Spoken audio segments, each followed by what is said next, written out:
Maayong hapon, Negros. Ini ang Digicast Negros X. Ang nagapanguna nga napulo ka mga balita sa isla sa Negros ang amo ni gadulong sa inyo.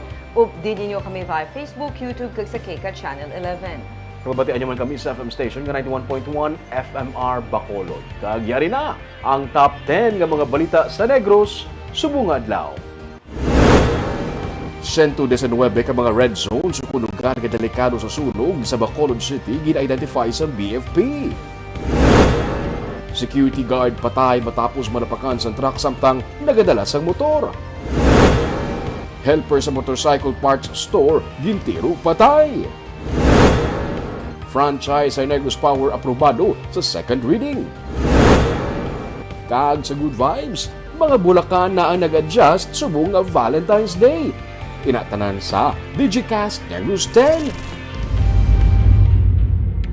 Sa number 10,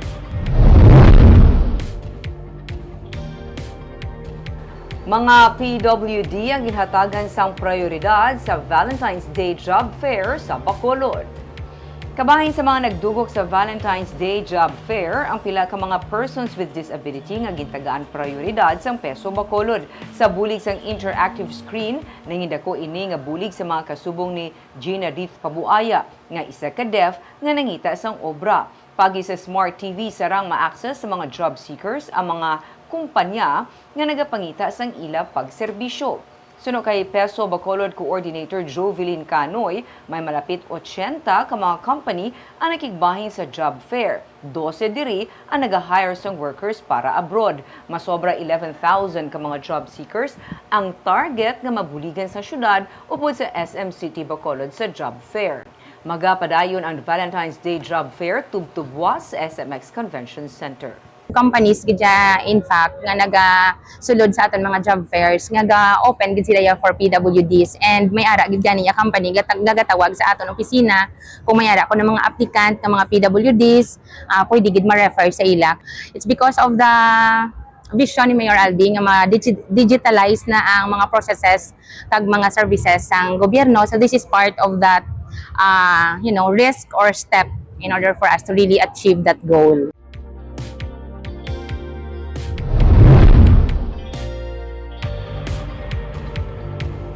Sa number 9, nagsaka na sa 14 milyones pesos ang halit sa humayan nga dala sang dry spell kag drought. Sa datos ng Office of the Provincial Agriculturist, 14.4 million pesos ang danyo sa humayan sa bito ka mga banwang syudad sa probinsya. 369 ka hektarya ang apektado. Padayon pa ang survey sang OPA sa mga apektado nga mangunguma. Sunod sa kay Governor Eugenio C. Lacson, madamo na sa mga mangunguma ang naghingyok bahin sa assistance. Damlag pa, ginsiling sa gobernador nga mahimo 2,500 pesos ang bulig nga ihatag sa kwalipikado nga apektado nga mangunguma. Samtang natalanan naman magsugilanon si Lacson sa Regional Director sa Agriculture bahin sa cloud seeding. Kinahanglan sang tulid nga pagtuon ang amugatikang suno sa DA, suno naman sa kay Lacson. I just talked to the Regional Director of Department of Agriculture, and he will get back to me next week after he will be consulting with his team with regards to cloud seeding. So hopefully we can hear some good news next week.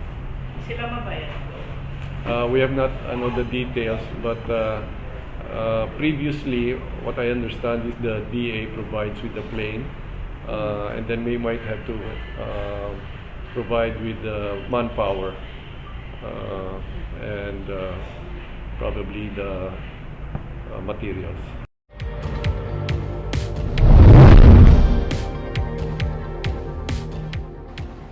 Sa number 8, Presidenta Marcos ang hindi na makatambong sa turnover sang housing project sa Bacolod. Antes ang State of the Nation address ni Presidente Ferdinand Bongbong Marcos Jr. sa Hunyo, ginapaabot nga matapos ang construction sang Yuhum Housing Village sa Barangay Vista Alegre sa Bacolod. Amo nga sa baylo nga sa sini nga Pebrero, liwat nga ginpaisol ang schedule sang pag-turnover sa mga housing units sa mga beneficiaries. Sunod kay Mayor Albi Benitez, malapit na mahuman ang 4 ka mga housing buildings pero patapuso na lang ang construction sang 20 pa ka mga yuhum housing village para sa pagbisita sang presidente sa turnover ceremony. Sa karon ginahandaan naman sang duha pa ka mga property developers sa Department of Human Settlement and Urban Development kag syudad ang inaugurasyon para sa dugang nga housing projects sa Barangay Estefania kag Banago sa Madason nga Binulan. Sa number 7,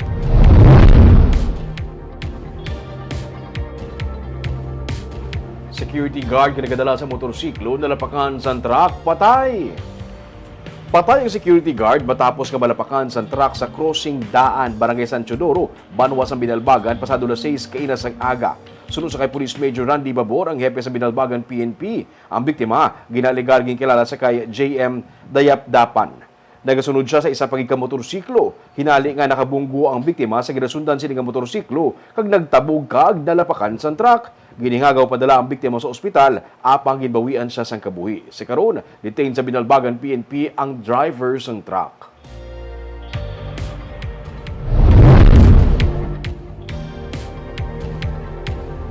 Sa number 6, helper sa motorcycle parts store gintiro patay.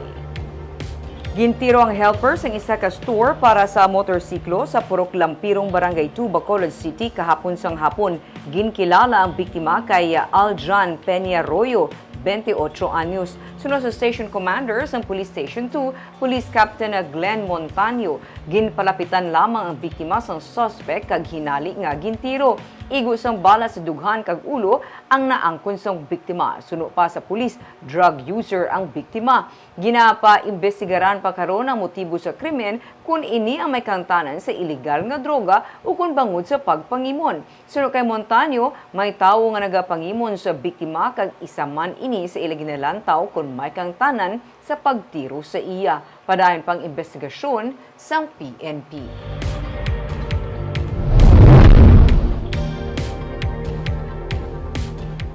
Sa number 5, 1.3 million pesos ang balor sa financial assistance yung ginpanagtag sa probinsya sa mga hog raisers nga nagkalamatsan sang baboy.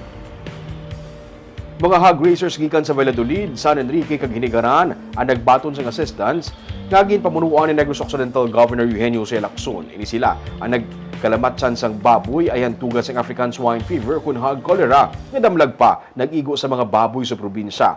Ining ikaduha nga batch sa mga hog raisers nga nagbaton sa tig 2,000 pesos. Sang Disyembre, mga hog raisers nga apektado ang nagbaton man sang financial assistance. Natala na nga masunod nga magabaton sang bulig amo mga hog raisers gikan sa Victorias kag Ilog. Actually, as per record natin, ang municipality of San Enrique ang may pinaka-highest natin yung natagaan sa allocation. So, kagapon, nag-spend kami half-day sa ila, kanya kita 419 ka mga beneficiaries sa municipality of San Enrique.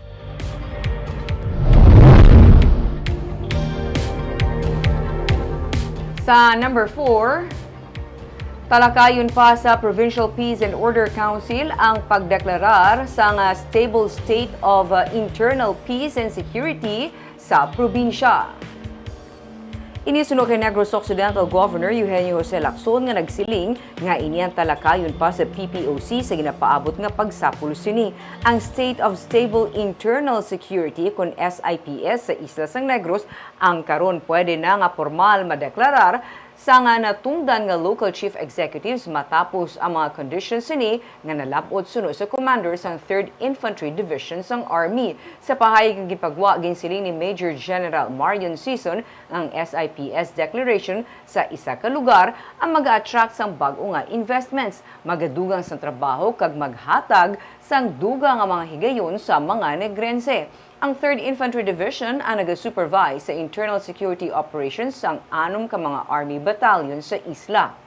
Ang 3ID Damlag pa nag-declare sa tanan nga NPA guerrilla front sa Negros nga na-dismantle na. May 5 ka guerrilla fronts ng NPA sa isla, pero ang focused military operations sa mga nabilin o kun remnants ng rebelde nga grupo ang nagapabilin para malikawan nga ma-recover nila ang nagdula nila nga mga territory. We will see if we can already declare it on the Peace and Order Council as a collegial body. But obviously we recognize the gains accomplished by the Philippine Army, and it is really now on the part of the LGUs. It is our civic duty to sustain that gain by providing assistance to the previously conflicted areas.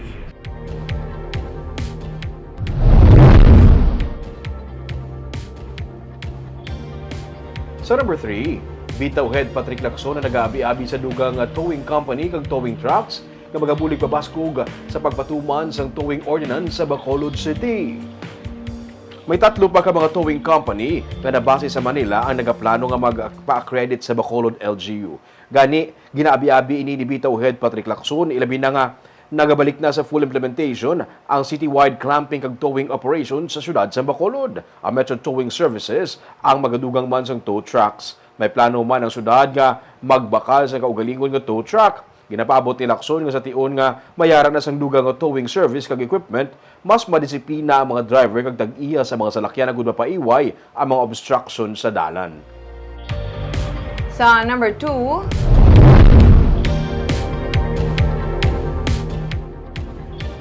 Negros Power nakuha ang approval sang Kongreso para sa ilang prangkisa sa second reading. Ang bilang sponsored sang Negros Occidental Representatives may kangtanan sa paghatag sang franchise sa Negros Electric and Power Corporation o NEPC para makapatukod, maka-operate kag maka-maintain sang electric power distribution system para sa commercial purposes kag public interest. Ang franchise ang para sa Bacolod, Silay, Talisay kag Bago, pati na mga banwa sang Murcia kag Don Salvador Benedicto sa Negros Occidental sa sulod sang 25 ka tuig.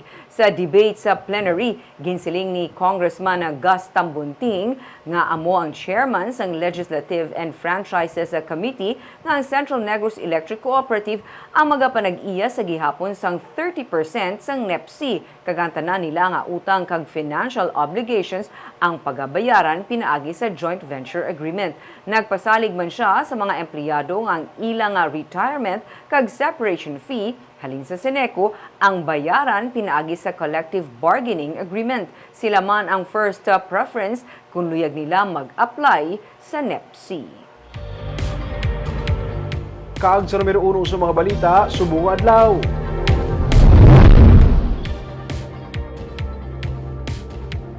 $119 ka mga red zones kina-identify sa Bureau of Fire Protection sa Bacolod City. Ang mga red zones, wala sa kaangtanan sa Valentine's Day. Ini ang tawag sa mga lugar nga delikado kung mayara sang sunog. May report si Nico Delfin. Nangin sunod-sunod ang natabo nga sunog sa Bacolod kag kalabanan na diri. Insidente sang grass fire sa Bacolod dungan sang mainit nga panahon. Sa isa kadlaw way kita ganubo sa duwa nga responde. Sa nagkalain-lain nga type sang responde naton kalabanan naton grass fire. Post fire, rubbish fire. We are on alert 24/7 going towards fire prevention month, going towards El Nino. Gani kahapon nakigsapol si Mayor Albi Benitez sa katapos ang DRMO upod ang pamunuan sa Bacolod City Bureau of Fire Protection agod matagaan na tensyon ang pagpaiway sang sunog ilabi na sa mga fire-prone areas. Mabudlayan mag-respond ang atong fire department sa mga areas tungod kay may kitid ang dalan, may mga balay na ga-obstruct sa ilang suludlon.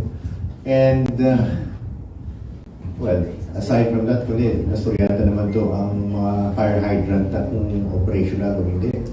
Sa record sa Bacolod BFP, may 119 tanan ka mga purok sa Bacolod ang ginakabig fire-prone areas bungod magluwas nga hindi ini masulod sa mga fire trucks naga-inikit-ikit ang mga pamalay nga himo sa light materials.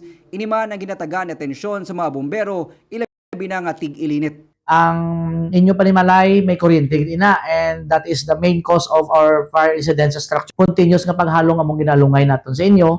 May 7 tanan ka mga barangay sa syudad ang ginakabig man nga fire prone sang BFP. Gani nakasugtan man sa pagsinapol ang pag-install sa mga information board sa sini nga mga areas agud mas mapasanyog ang fire prevention campaign. Tulad sila sa pag-create sang additional nga dalan or water source hydrant, open up, pag-relocate no sang iba naton nga kaya ni Mayor, hambal ni Mayor, kung kaya niya ipa-relocate no sa iya nga programa nga housing. And ang mga soft solutions naton ang pag-implementar pagid naton sa information and education campaign naton. Ginahinyo karon sa ahensya ang kabarangayan nga kun mahimo mapasanyog man ang fund utilization sa mga kabarangayan bahin sa fire prevention program. Nagahaylo man sila para sa duga nga mga fire volunteers agud mapabaskog ang tikang kontra sunog.